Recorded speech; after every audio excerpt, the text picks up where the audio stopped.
আজকের আমাদের video anatomical term. এই অ্যানাটমিক্যাল টার্মকে ডাক্তারি ভাষাও বলতে পারো।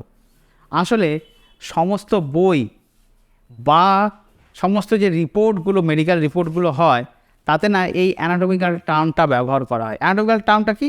এই ভাষা একটা। তো চলো আজকের আমরা এই ভিডিওটা দেখি, আর এই ভিডিওতে আমরা জেনে নিই যে অ্যানাটমিক্যাল টার্মগুলো যেটা কমনলি ব্যবহার হয়, সাধারণভাবে যেগুলো আমরা ব্যবহার করে থাকি, সেইগুলো সম্পর্কে আমাদের এই ভিডিওতে আজকে আমরা দেখতে পাবো। আর খুব মন দিয়ে ভিডিওটা দেখো, শেষ পর্যন্ত দেখো। কোনো জায়গায় কোনো অসুবিধা হলে কমেন্ট করে অবশ্যই জানাও, যাতে আমরা তোমাদেরকে এই অ্যানাটমিক্যাল টার্মের উপরে আরও একটা বিস্তারিত ভিডিও আনতে পারি। শুরু করা যাক আজকের ভিডিও। নমস্কার। আজকের আমাদের পড়া একটা খুব ইম্পর্টেন্ট, আমরা একটা পড়া পড়বো আজকে। পড়াটা এই কারণে জরুরি, সেটা হচ্ছে এই যারা নার্সিং পড়বে, এএনএম, জিএনএম বা যেই নার্সিংই পড়ুক, B.Sc নার্সিং, যেই নার্সিংই পড়ুক, তো তাদের যেরকম বাংলা ভাষা শিখতে হয়, মানে অ ক খ শিখতে হয়, আমাদেরকে কি জন্য আমাদেরকে শিখতে হয় যে আমরা বইটা পড়বো। সেরকম মেডিকেলে এই যে এটা তো প্যারামেডিক্যাল বা মেডিকেল ইজি একটা ছোট পার্ট। খুব মেডিকেলটা তো খুব বড় অর্থ, তো তার একটা পার্ট হচ্ছে, তো সেইখানে নার্সিং। তো সেইখানে আমাদেরকে এই নার্সিংটা পড়তে গেলে আমাদেরকে না কিছু বেসিক পড়াশোনা জানতে হয় বা শিখতে হয়। তো সেইটা হচ্ছে কি, এই অ্যানাটমিক্যাল টার্ম। আজকে আমরা এই অ্যানাটমিক্যাল টার্ম নিয়ে আজকে আমাদের এই পড়াটা দেখব। আর খুব জরুরি, যারা কমেন্ট করবে, আর আমরা ডেসক্রিপশনে এই বইটার পিডিএফটা দিয়ে রাখবো, তোমরা ডাউনলোড করে নেবে, তাহলে তোমাদের এই বইটাও পেয়ে গেলে আর ভিডিওটা থাকলো, তোমরা সুন্দর করে পড়ে নিতে পারবে। কি অ্যানাটমিক্যাল টার্ম? আসলে আমরা যখন জলকে জল বলি বা ইংলিশে ওয়াটার বলি, কিন্তু অ্যানাটমিক্যালি সেরকম শব্দগুলোকে ইংরেজি নয়, এটা মেডিকেল টার্ম। তো এটা আমাদের না জানলে আমাদের এই পড়াটা অসম্পূর্ণ হয়ে যাবে। তো সেই জন্য সবাইকে আমরা উৎসাহিত করব যে অ্যানাটমিক্যাল এই যে আজকে যেটা আমরা পড়ছি, সেই লেসনটা যাতে ভালো করে, মানে কি একদম মাথার মধ্যে ঢুকিয়ে রাখতে হবে। কারণ এইটা ছাড়া নার্সিং, প্যারামেডিক্যাল, মেডিকেল যাই তুমি পড়তে যাও, একদম সম্ভবই নয়, কারণ ওইখানে এই ভাষাটা ব্যবহার করা হয়। তো দেখে নিই, তাহলে আমাদের বইটার নাম হচ্ছে অ্যানাটমি পিকচার বুক। আমরা এটা তৈরি করেছি, তাই এটা পার্ট 1। তো এখানে দেখে নেব অ্যানাটমিক্যাল টার্মস। যেটা আমরা প্রথম আমাদের পড়তে হচ্ছে, সেটা হচ্ছে খুব জরুরি, সেটা হচ্ছে অ্যানাটমিক্যাল পজিশন। অ্যানাটমিক্যাল পজিশনটা কি? দেখো, কেউ এই যে এখানে আমরা যেটা সুপাইন, মানে ফেস আপ, মানে যখন আমরা মাথা উপরের দিকে করে শুয়ে আছি, মেডিকেল টার্ম। পেশেন্ট যখন মাথা উপরে করে ফেস আপ অবস্থায় আছে, তখন সেই পজিশনটাকে আমরা বলি সুপাইন পজিশন। সেরকম যখন ফেস ডাউন, পেশেন্টটা যখন ফেসটা বেডের দিকে আছে এবং পিঠটা উপরের দিকে আছে, তখন যে পজিশন, সেটাকে আমরা বলি প্রন পজিশন। তাহলে সুন্দর দুটো টার্ম, একটা হচ্ছে সুপাইন পজিশন, একটা হচ্ছে প্রন পজিশন। তাহলে আমরা একদম ইংরেজিটা কি? ইংরেজিটা হচ্ছে face up and face down. তাহলে আমাদেরকে এইটা খুব মানে জরুরি। তাহলে কেউ যদি বলে আমাকে পেশেন্টটাকে সুপাইন পজিশনে রাখতে হবে, তাহলে আমাদেরকে মাথায় আসতে হবে যে এটা কি। আর যারা যারা কমেন্ট করবে, তোমাদের কমেন্টের উপর নির্ভর করে আমি এই যে যেটা আজকে পড়াচ্ছি, সেটা মনে রাখারও একটা পদ্ধতি আছে। যদি কারো মনে না থাকে, মানে কোনো একটা পার্টিকুলার মনে থাকছে না, সেই যদি আমাদের কমেন্ট করে জানায়, তাহলে আমরা এই মনে রাখার উপরেও আরেকটা ভিডিও বানাবো, যে এটা মনে রাখার জন্য কী বুদ্ধি করা যেতে পারে। কিন্তু এটা মনে আমাদেরকে রাখতেই হবে। তো যেখানে আমাদের তাহলে কি সুপাইন আর প্রন পজিশন আমরা পড়ে নিলাম। এইবার অ্যানাটমিক্যাল পজিশন, বডি রিজিয়ন। এইবার দেখি এরকম সেফালিক রিজিয়ন কথাটা আমি যখনই কখনই বলি, তখন আমাদেরকে জানতে হবে হেড, মানে মাথা সম্পর্কে কিছু বলছি। সেরকম সার্ভাইকাল রিজিয়ন মানে নেক, থোরাসিক রিজিয়ন মানে চেস্ট, আর ব্র্যাকিয়াল রিজিয়ন মানে আর্ম, আর অ্যান্টি ব্র্যাকিয়াল রিজিয়ন মানে ফোর আর্ম। আচ্ছা, আর্ম আর ফোর আর্ম যারা যারা মানে বুঝতে অসুবিধা হয়, তারা আমাদের একটু কমেন্ট করে জানাও। আমরা এরপরে এই ভিডিওটাকেই যদি আর একটু ডিটেলসে পড়বো, কারণ একটু কম সময়ের মধ্যে ভিডিওটা করতে পারলে অনেকেই দেখে, বেশি সময় হলে অনেকের অসুবিধা হয়ে যায়। তো আমরা এখানে সব ডিটেলসে আলোচনা করছি না, কমেন্ট করে জানালে আমরা আবার এইটাকে আরেকবার রিপিট করে আরও সুন্দর করে একবার বানানোর চেষ্টা করবো, যাতে বুঝতে পারি যে তোমাদের কোন জায়গায় বুঝতে অসুবিধা হচ্ছে, কারা কারা দেখছে, কি মানে শিখতে কোন জায়গায় অসুবিধা হচ্ছে। নাহলে তুমি সার্চ করে দেখে নিতে পারবে কোনটা ফোরাম, কোনটা আর্ম। কার্পাল রিজিয়ন মানে রিস্ট, ম্যানুয়াল রিজিয়ন মানে হ্যান্ড, অ্যাবডোমিনাল রিজিয়ন মানে বেলি, লাম্বার রিজিয়ন মানে লোয়ার ব্যাক, এগুলো সব ইংরেজি। রিস্ট মানে আমাদের কবজি, আমরা জানি। হ্যান্ড মানে হাত, এটা আমরা জানি। বেলি মানে পেট, তাহলে অ্যাবডোমিনাল রিজিয়ন বললে আমরা বুঝবো মানে পেটের এরিয়ার কোনো কথা বলা হচ্ছে। লাম্বার রিজিয়ন লোয়ার ব্যাক, মানে পেছন দিকে চলে গেলে লাম্বার রিজিয়ন। গ্লুটিয়াল রিজিয়ন মানে বাটক। পেলভিক রিজিয়ন মানে হিপস, অনেকেই জানি বাটক, আর যারা জানি না তারা গুগল করে দেখে দেবো। পেলভিক রিজিয়ন মানে হচ্ছে হিপস। আমরা কী করেছি, সমস্ত যেগুলো খুব ইম্পর্টেন্ট সেগুলোকে একটা জায়গায় সেন্ট্রালাইজ করে দিয়েছি, যাতে তোমাদের এক জায়গায় তোমরা পেয়ে যাও। এবার body reason on hand out. Pubic reason মানে ইন্টেরিয়ার পেলভিস কোন অঞ্চলটা, তোমরা কমেন্ট করে জানাও। আমরা তোমাদেরকে আরও এই ডিটেলসটা যদি দরকার পড়ে, যদি কমেন্ট আমরা ভালো পাই, লাইক ভালো পাই, তাহলে এটাকে আরেকটু ডিটেলসে পড়। ইঙ্গুইনাল রিজন মানে গ্রোইন। ফিমোরাল রিজন মানে থাই মানে আমরা জানি। গ্রোইন কোনটা একটু গুগল করে নিলে তোমরা দেখতে পাবে। ক্রুরাল রিজন ফ্রন্ট অফ লেগের ফ্রন্টের দিক। সুরাল রিজিয়ন কাফ কোনটা, যারা কাফ জানো নাহলে গুগল করবে, না হলে আমাদের কমেন্ট করে জানাও। আমরা আবার তোমাদের জন্য এই ভিডিওটা আরেকটু ডিটেলস তো আমাদের বুঝতে সুবিধা হবে যে আমরা কীরকম ভিডিও বানালে আমাদের বুঝতে সুবিধা হচ্ছে। টার্সাল রিজিয়ন মানে অ্যাঙ্কেল মানে সবাই জানি আমরা। Pedal region top of foot, পায়ের উপরের অংশ। Plantar region sole of foot. এইবার যেটা খুব ইম্পর্টেন্ট সেটা হচ্ছে অ্যাবডোমিনোপেলভিক রিজন মানে trunk of body contain most of the organ. আসলে দেখো, আমাদের অসুস্থতার প্রধান কারণ কিন্তু আমাদের এই পেট, মানে যা করি বলে না পেটের জন্যই করি। তো এই পেটের আমরা প্রথম যে 4টি ভাগ করি, ক্লাসিফিকেশন করা হয়, যাতে আমাদের এখানে কী কী অর্গানগুলো আছে সেটা সম্পর্কে একটা ধারণা। এবার মনে করো কাউকে বলা হচ্ছে পেট ব্যথা হচ্ছে, এবার পেটের কোন দিকে ব্যথা হচ্ছে, উপর থেকে নিচ দিকে, এইদিকে ওইদিকে, এইভাবে বললে তো এবার যদি রিজন অনুসারে বলে তাহলে বোঝা যায় যে কিসের জন্য ব্যথাটা হয়। কাউকে যদি ফোনে বলছে আমার পেট ব্যথা করছে, সে জিজ্ঞেস করবে, সে যদি একটু সচেতন হয় তাহলে সে জিজ্ঞেস করবে যে কোন পজিশনে ব্যথাটা হচ্ছে। তো সেই জন্য এইটা আমরা ক্লাসিফাই করেছি, মানে এটাকে আমরা ভাগ করেছি। কীভাবে ভাগ করেছি? রাইট আপার কোয়াড্রেন্ট, লেফট আপার কোয়াড্রেন্ট, রাইট লোয়ার কোয়াড্রেন্ট আর লেফট লোয়ার কোয়াড্রেন্ট। কি সংক্ষেপে কি? RUQ, LUQ, RLQ আর LLQ। এখানে আমাদের কী আছে? Right lobe of liver, right upper কোয়াড্রেন্টে আমাদের কী আছে? Right lobe of liver, gall bladder, right kidney, portion of stomach, small and large ইন্টেস্টাইনস।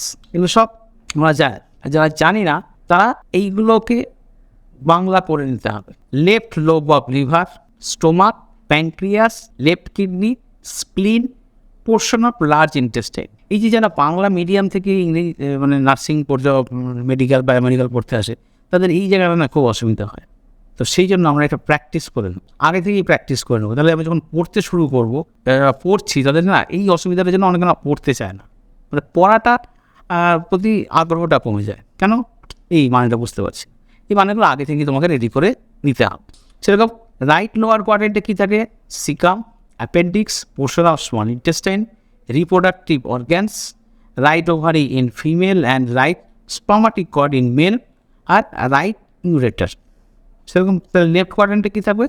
Most of small intestine, portion of large intestine, left ureter, reproductive organ, left ovary in female and left spermatic cord in male. আরেকটা জিনিস এখানে ছাড়া পড়েছে, এখানে হচ্ছে left ইউরেটারটাও include. যাই হোক, এবার দেখো অ্যানাটমিস্ট এখানে 9 অ্যাবডোমিনোপেলভিক রিজিয়ন। এইবার এই যে আমরা উপরে যাত্রা পড়েছি সেটাকে আমরা এখন 9টা ভাগে ভাগ করব। নামগুলো এখানে সুন্দর করে দেওয়া আছে, তোমরা ভিডিওটা পজ করে দেখবে, নাহলে আমরা তো PDF তোমাদের ডেসক্রিপশনে দিয়ে দেবো, ওখান থেকে ডাউনলোড করে নেবে।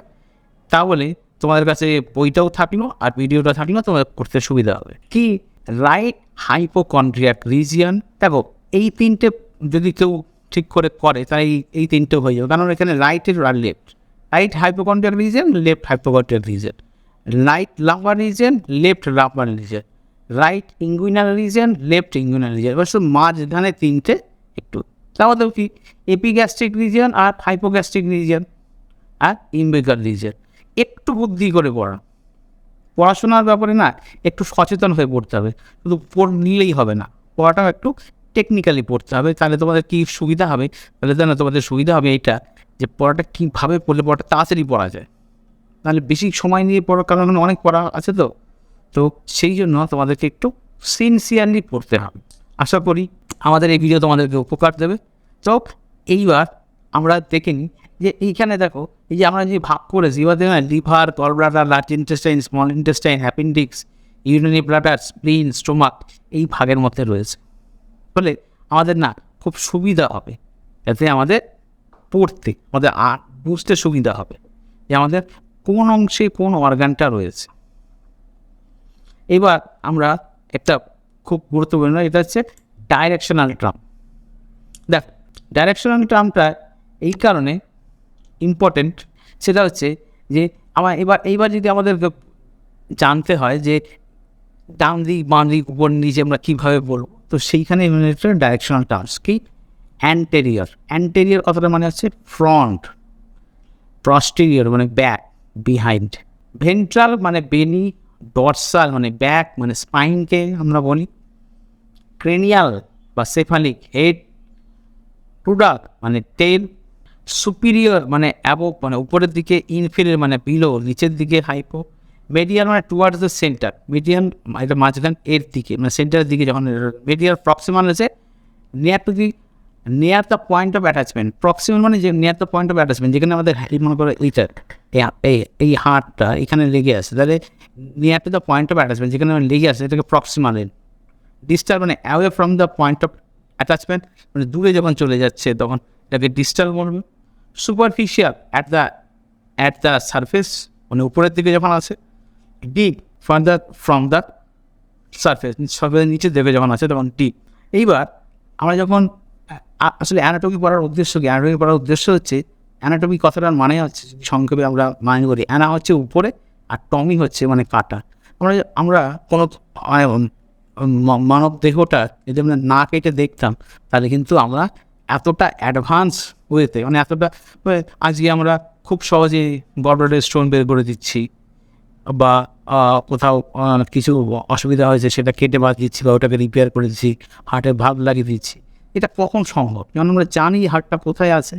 তো অ্যানাটমিতে এটাই শেখানো হয়। অ্যানাটমি আর ফিজিওলজি মানে ভাই মানে অ্যানাটমি ছাড়া ফিজিওলজি হবে না, ফিজিওলজি ছাড়া অ্যানাটমি হবে না। তাহলে অ্যানাটমিটা কি? অ্যানাটমির পজিশন, মানে ওই যে অর্গানটা কোথায় আছে, কতটুকু আছে, কোন এলাকায় আছে, তার হাইট কত, তার ডায়ামিটার কত।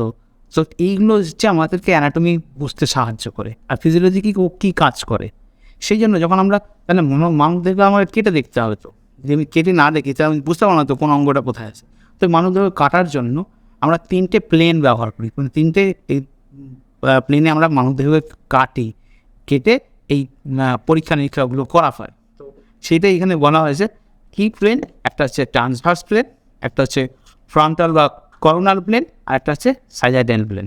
তাহলে কি ট্রান্সভার্স প্লেন? এইখানে দেখো আমাদের এই ছবিটাতে আমাদের এইটা দেওয়া হয়েছে। ট্রান্সভার্স প্লেন কোনটা? এই যে যখন আমরা এইখান থেকে মানে যেটা এই আমাদের এই তলপেটের নিচ থেকে যখন কাটবো তখন এটাকে ট্রান্সভার্স প্লেন বলি। ফ্রন্টাল প্লেন করলে আমরা মাঝে এই উপর থেকে এখান থেকে কেটে আমরা যদি সমান সমান দুটো ভাগ করি তাহলে আমরা ওটাকে কী বলবো? ওটা ফ্রন্টাল প্লেন। আর সাইজাইডাল প্লেন কি? এই মানে মাঝ বরাবর যে আমরা কাটি, এইখানে ছবিগুলো সুন্দর করে দেওয়া হয়েছে। আর এখানে দেওয়া হয়েছে যে কি, তাহলে ট্রান্সভার্স প্লেন কি? Cross section, right angle of long axis, superior আর inferior section result. Superior section মানে উপরের আর নিচেরটা কাটা হয়, আলাদা হচ্ছে। ফ্রন্টাল বা করোনাল প্লেন কি? প্যারালাল অফ লং অ্যাক্সিস অনুসারে প্যারালালি কাটা হচ্ছে। অ্যান্টেরিয়র আর পস্টেরিয়র সেকশন রেজাল্ট, অ্যান্টেরিয়র আর পস্টেরিয়র মানে সামনে পেছনটা দেখা যায়। সাইজাইডাল প্লেন কি? Parallel to long axis, right and left section, right আর লেফট এই দুটো সেকশন এখানে তৈরি হয়। কোনো জায়গায় বুঝতে অসুবিধা হলে কমেন্ট অবশ্যই করো। এইবার আমার একটা খুব ইম্পর্টেন্ট, সেটা হচ্ছে body cavity. Vital organ suspended in chamber call body cavities. এবার ক্যাভিটির কেন দরকার হচ্ছে? আমরা যখন বেসিক নার্সিংয়ের আগের ভিডিওগুলো তোমরা দেখেছো, যা না হলে দেখে নেবে, প্লে লিস্ট দেওয়া আছে সেখানে দেখবে যে আমরা বলেছিলাম যে প্রত্যেকটা অর্গানকে প্রথমে কভার করে রাখা হয়। এবার জানো যে ওগুলো একটা না ক্যাভিটির মধ্যে একটা হলো প্লেস ওর মধ্যে রাখা হয়। কেন রাখা হয়? যাতে বাইরের আঘাত থেকে রক্ষা করা যায়। যেমন ব্রেনটা দেখো এরকম খুনির মধ্যে ভরে রাখা হয়েছে, যে কী হয় যাতে বাইরে আঘাতে, যেন বাইরে আঘাতে যদি ব্রেনের কিছু ড্যামেজ হয়ে যায় তাহলে বুঝতে পারছো কেমন হয়ে যাবে অবস্থাটা। তো সেই জন্য body cavity vital organ suspend in chamber called body cavities. Function of body cavity protect organ, যেটা ইম্পর্টেন্ট কথা, অর্গানটাকে প্রোটেক্ট করে। আর কী করে? Permit change in shape and size and shape of organ. Shape কম বেশি, যেরকম যখন ছোটো হয়ে থাকে মাথাটা ছোটো, তবে আস্তে আস্তে কি মাথাটা বড়ো হয়, তো কী হয় তাহলে খুলিটাও তো বড়ো হচ্ছে, নাহলে কী হবে, নাহলে কী হবে তো মাথা এই দিক থেকে বেরিয়ে যেত। তাহলে কী করে? Permit change in size and shape of organ. Organ যত বাড়ে তত অনুসারে ও নিজেকে বাড়িয়ে নেয়। টু মেজর ক্যাভিটিস, একটা হচ্ছে ডর্সাল বডি ক্যাভিটিস আর ventral body cavities. Dorsal body ক্যাভিটিসের মধ্যে কী থাকে? ক্রেনিয়াল ক্যাভিটি আর স্পাইনাল ক্যাভিটি। ক্রেনিয়াল ক্যাভিটির মধ্যে কে থাকে? ব্রেইন থাকে। আর স্পাইনাল ক্যাভিটির মধ্যে কে থাকে? স্পাইনাল কর্ড থাকে। সবগুলোই ক্যাভিটির মধ্যে রাখা আছে। কেন কি বলছি? প্রোটেক্ট করা খুব ইম্পর্টেন্ট, প্রোটেক্ট না করলে ড্যামেজ হয়ে যাবে। এবার ventral body cavity divided by diaphragm. এই যে ডায়াফ্রাম, এখানে ডায়াফ্রাম আছে, এই ডায়াফ্রাম কী করছে? দুটোকে ভাগ করছে। এটা থোরাসিক ক্যাভিটি, এর মধ্যে হার্ট আর লাংস আছে, আর অ্যাবডোমিনো পেলভিক ক্যাভিটি, যেটার মধ্যে গাটস বা ভিসেরা আছে। Organs in ventral cavity are called viscera, surrounded by viscerous membrane called serosa. Visceral serosa surrounds organ and parietal serosa lines cavity. যারা আমাদের আগের ভিডিওগুলো দেখেছে, যেগুলো আমরা বায়োলজিক্যাল সায়েন্সের তোমার এমসিকিউর যে ভিডিও বানিয়েছি সেইখানে, তো সেইখানে তোমরা দেখবে যে আমরা ওখানে এই ভিসেরা, এই প্যারাইটাল, এইসব মেমব্রেনের কথা ওখানে আমরা বলেছি। এবার thoracic cavity. Thoracic cavity, right and left pleural cavity contains lungs, serosa, pleura. Right and left pleural cavities, আচ্ছা প্লুরাল কি? Visceral pleura covers lung and parietal pleura lines cavity. এই যে এইখানে মানে এখানে কি বলছে যে ভিসেরাল প্লুরাটা কী করে? লাংটাকে কভার করে। আর প্যারাইটাল প্লুরা কী করে? ক্যাভিটি যে আমাদের আছে সে তার লাইনটা তৈরি করে। পেরিকার্ডিয়াল ক্যাভিটি কন্টেইনস হার্ট, আমাদের কী থাকে? হার্ট থাকে। সেরোসা কি? Pericardium. Visceral pericardium covers heart, parietal pericardium lines cavity. একই, সব জায়গায় ভিসেরা ভেতরে থাকবে, প্যারাইটাল বাইরে থাকবে। Pericardium, visceral pericardium cover heart and parietal pericardium lines cavity একই আছে। Mediastinum division between pleural cavities contain pericardial cavity, heart, esophagus, trachea and thymus. এই যে এখানে দেওয়া আছে মেডিস্টেনিয়াম, যেখানে তোমরা আমাদের একটা কোশ্চেন ছিল এমসিকিউতে, এমসিকিউ পার্ট 1 যে ভিডিওটা আছে সেখানে দেখবে যে হার্টের পজিশন কোথায়, হার্ট কোথায় থাকে, তখন আমরা বলা হয় যে মেডিয়াস্টেনিয়াম। তো এইটা হচ্ছে সেইটা। Abdominal cavity most also peritoneal cavity, and anything contains in peritoneum, serosa or peritoneal cavity, if outside peritoneum is retroperitoneal. এবার দেখি আমাদের অ্যাবডোমিনাল ক্যাভিটি। অ্যাবডোমিনাল ক্যাভিটির মধ্যে কী? প্রথমে পেরিটোনিয়াম মধ্যে কী থাকে? Liver, stomach, spleen, small intestine and most of large intestine. আর retroperitoneum মধ্যে কী থাকে? কিডনি, প্যানক্রিয়াস, মানে যেটা বাইরে সেটা হচ্ছে রেট্রো, এর ভেতরে হচ্ছে। এবার পেলভিক ক্যাভিটির মধ্যে কি? পেরিটোনিয়াল মধ্যে কী থাকে? Superior urinary bladder, ovaries and uterus. Retroperitoneum মধ্যে কী থাকে? Inferior large intestine, inferior urinary bladder and some reproductive organs. এই হচ্ছে আমাদের পার্ট 1। তো আমরা আবার আসছি তোমাদের পরবর্তী ভিডিও নিয়ে।